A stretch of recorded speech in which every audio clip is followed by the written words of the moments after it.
तो हम बात कर रहे थे चंद्रमा और मंगल की युति के बारे में।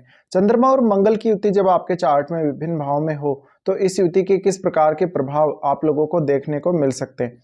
इस वीडियो में हम 11th हाउस के बारे में बात कर रहे हैं। 11th हाउस में अगर किसी भी जातक के चार्ट में ये युति बनेगी तो इस युति का किस प्रकार के परिणाम सामने आ सकते हैं। देखिए, चंद्रमा और मंगल का 11th हाउस में होना अन्य भावों की तुलना में आपके लिए ज्यादा लाभकारी होगा। जब भी चंद्रमा मंगल के साथ स्थित होते हैं, ऐसे में आप चंद्रमा और मंगल दोनों की ही क्वालिटीज को एक साथ यूज कर रहे होते हैं।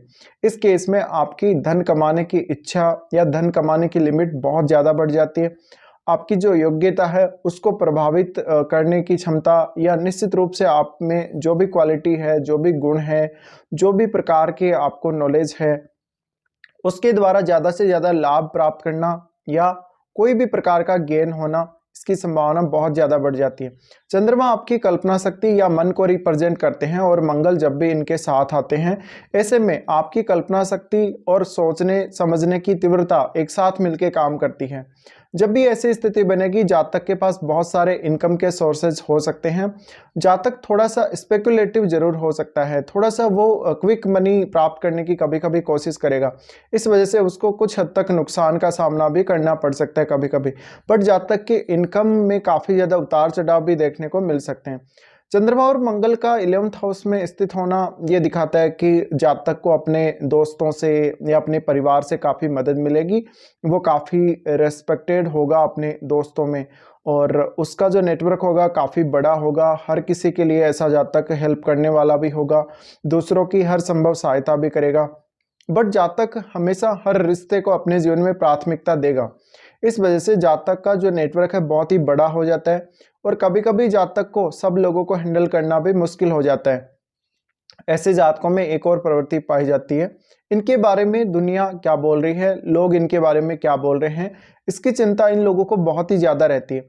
साथ ही ऐसे जातकों के पास बहुत ज़्यादा कोई क्वालिटी ना हो या बहुत ज़्यादा पढ़े लिखे ये ना, तो भी ये कोई ना कोई ट्रिक या कोई ना कोई ऐसी युक्ति निकाल ही लेंगे जिससे ये ज़्यादा से ज़्यादा धन कमा सकें या ज़्यादा से ज़्यादा लाभ प्राप्त कर सकें। चंद्रमा और मंगल का 11th हाउस में स्थित होना जातक को काफ़ी धनवान बनाएगा। हो सकता है जातक शुरुआती समय में ही काफ़ी ज़्यादा धनवान हो जाए, वो बहुत ज़्यादा इनकम प्राप्त करेगा, भले ही वो किसी भी सोर्स से इनकम प्राप्त करे। फिर ऐसे जातकों के इनकम प्राप्त करने के जो चांसेस हैं वो बनते हैं भूमि से या भूमि की खरीद या बिक्री से, यानी रियल एस्टेट से। इसके अलावा जातक कृषि करके भी बहुत ज़्यादा कुछ उत्पन्न कर सकता है, कृषि कार्यों में लगा रह सकता है। जातक का जो नेटवर्क है काफ़ी बड़ा होगा और जातक के नेटवर्क में काफ़ी अच्छे अच्छे लोग होंगे, काफ़ी धनवान लोग होंगे, तो जातक को उनके द्वारा सहायता या सपोर्ट भी बहुत जल्दी मिल जाएगा। चंद्रमा और मंगल का यहाँ आना आपकी माताजी के लिए एक बहुत ही अच्छी स्थिति बनेगी और ये दिखाता है कि जातक को अपनी माता से विशेष लाभ होगा। जब भी चंद्रमा मंगल आपके 11th हाउस में स्थित हों तो आपको बार बार अपना प्रोफेशन चेंज करने या बार बार अपना जॉब चेंज करने के लिए ये प्रयास करेंगे दोनों मिलकर। इस केस में जातक कुछ हद तक अपने कार्यों से या जो भी जिस भी क्षेत्र में वो काम कर रहा है उससे वो असंतुष्ट रहता ही है।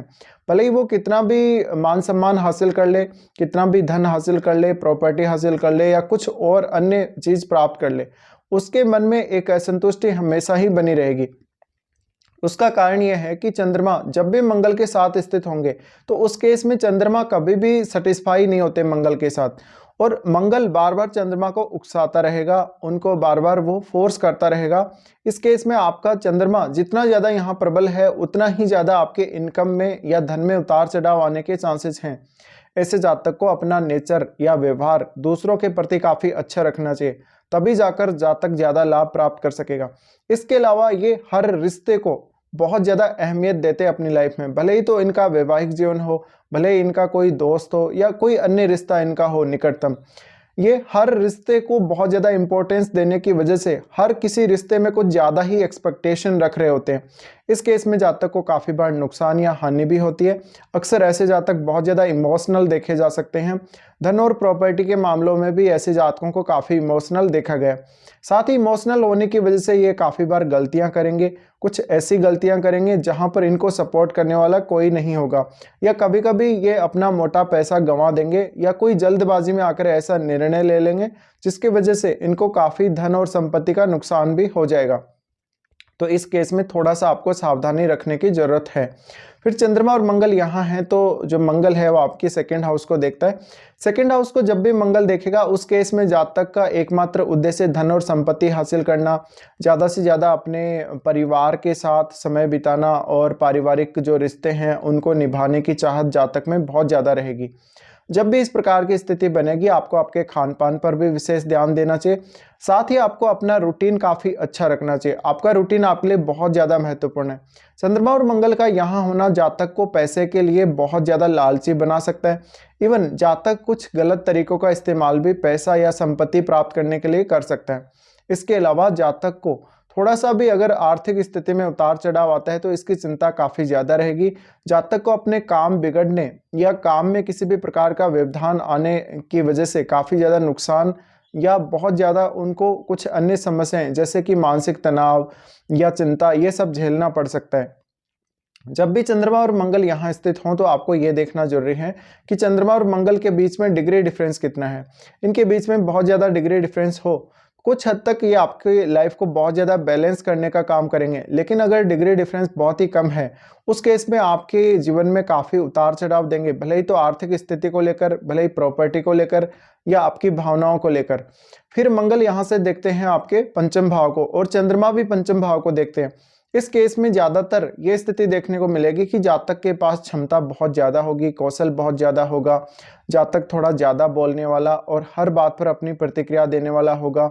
हर रिश्ते में वो ईमानदारी से आगे बढ़ेगा, हर रिश्ते को वो निभाने की कोशिश करेगा। उसके बहुत सारे दोस्त हो सकते हैं, उसका नेटवर्क बहुत बड़ा हो सकता है। चंद्रमा और मंगल का आपके पंचम भाव को देखना जातक को पैसे कमाने के लिए काफ़ी लालायित करेगा। स्टॉक मार्केट या लॉटरी, जुआ, सट्टा इन सब की तरफ जातक बहुत तेज़ी से आकर्षित होगा। छोटी आयु में ही ऐसे जातकों की चाहत इन सब कार्यों में होती है।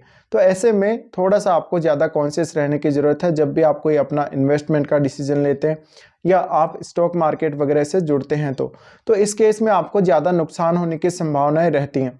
जब भी चंद्रमा और मंगल यहाँ स्थित हों तो जातक स्पेकुलेटिव माइंड वाला होता है, यानी वो एक क्विक इनकम या बहुत जल्दी धन प्राप्त करना चाहता है। इस केस में जातक हमेशा लगभग नुकसान ही उठाता है। जब भी चंद्रमा और मंगल पंचम भाव को देख रहे हो तो आपकी संतान बहुत ही काबिल होगी, आपकी संतान के साथ आपके संबंध काफ़ी अच्छे होंगे, लेकिन जिस प्रकार की एक्सपेक्टेशन, जिस प्रकार की इच्छाएं, आशाएं आप अपनी संतान से रखते हैं शायद वो पूरी ना हो। इस वजह से आपको कुछ हद तक असंतुष्टि का सामना भी करना पड़ेगा। चंद्रमा और मंगल पंचम भाव को देखते हैं तो आपकी मानसिकता को बहुत ज़्यादा दृढ़ बनाते हैं। चंद्रमा मंगल जब भी 11th हाउस में स्थित होंगे ऐसा जातक दृढ़ निश्चयी होगा। एक बार किसी भी काम को सोच लेगा उसको वो अवश्य करेगा। हर काम को करते समय उसमें अपना फायदा या अपना लाभ देखेगा। फिर यहाँ से छठे भाव को मंगल देख रहे होते हैं। छठे भाव पर मंगल की दृष्टि पड़ने से जातक के जितने भी जीवन में व्यवधान आते हैं, जितनी भी समस्याएं आती हैं, उन सबको दूर करने में जातक काफ़ी माहिर हो सकता है, जातक बहुत मेहनती हो सकता है और जातक जितना ज़्यादा अपनी डेली लाइफ या अपने डेली रूटीन पर ध्यान देगा उतना उसके लिए बहुत ज़्यादा अच्छा रहेगा। साथ ही कभी कभी ऐसा जातक कुछ गलत निर्णयों की वजह से नुकसान भी उठा लेगा। धन और संपत्ति के विवादों से आपको सावधान रहना चाहिए जब भी चंद्रमा इस प्रकार से मंगल के साथ स्थित हो और मंगल आपके छठे भाव को देख रहे हो। तो मंगल और चंद्रमा अब कौन सी राशि में बैठे हुए हैं, आपका 11th लॉर्ड कौन है और उस 11th लॉर्ड के साथ आपके इन दोनों ग्रहों के संबंध कैसे हैं, ये देखना बहुत महत्वपूर्ण है आपके चार्ट में। उसके बाद आपको ये देखना है कि आपका चंद्रमा और मंगल के बीच में जो डिग्री डिफरेंस है वो कितना है। क्या ये बहुत ज़्यादा क्लोज हैं या यहाँ पर किसी दूसरे ग्रह का प्रभाव भी अगर पड़ रहा हो, शनि जैसे, राहु या केतु जैसे ग्रह का प्रभाव, तो वो भी आपको चेक करना जरूरी है। उसके बाद वास्तव में आप ये समझ पाएंगे कि चंद्रमा और मंगल की ये युति आपको क्या क्या रिजल्ट दे सकती है।